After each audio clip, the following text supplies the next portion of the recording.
चकरभाटा बोदरी के रामेश्वर सिटी में इन दिनों शिव महापुराण की कथा चल रही है, जहां कथा के प्रथम दिन कथावाचक परम पूज्य दुर्गेश जी महाराज ने कथा कहते हुए शिव महापुराण कथा की महिमा बताई और लोगों को आडंबर से बचकर सच्चे मन से शिव की आराधना करने की बात कही।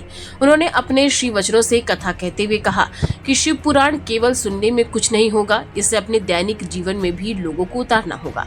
इस कथा को आडंबर से नहीं बल्कि आडंबर मुक्त होकर विशुद्ध मन से सुने और इसे अपने जीवन में धारण करें, तभी शिव जी की कृपा मिलेगी। इस दुनिया में कई मूल्यवान, कई धनवान, कई रूपवान आए और चले गए। मानव जीवन का सबसे बड़ा लाभ है भगवान की कथा मिलना। यह जीवन मोह माया के बंधन से बंधने के लिए नहीं, अपितु जन्म के मरण के बंधन से मुक्त के लिए भगवान से हमें मिला हुआ है।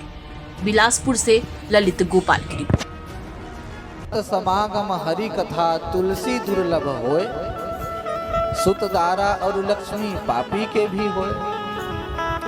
जो पापी मनुष्य होता है उसकी भी पत्नी, उसके भी पुत्र, उसके भी पास धन होता है, लेकिन संतों का सानिध्य मिल जाना और भगवान शिव की कथा का मिलना ये अत्यंत दुर्लभ है, और वो भी श्रावण मास में।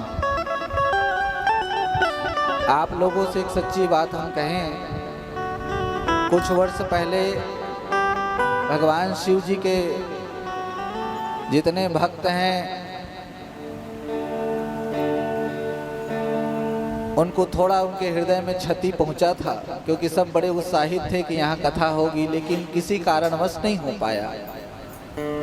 तब से मन में पता नहीं एक भाव था, क्यों ना एक बार भगवान शिव जी के चरित्र को मिल करके कहा जाए, सुना जाए। और वही बात है, जब तक पुण्य का उपार्जन नहीं होता तब तक वो मिलता नहीं, चाहे कोई कितना प्रयास कर ले।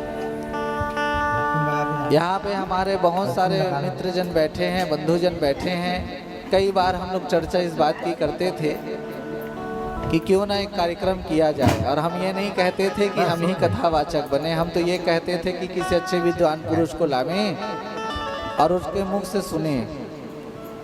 लेकिन बार बार ये लोग यही कह के टाल देते, नहीं नहीं होगा तो आपके ही द्वारा होगा और करेंगे।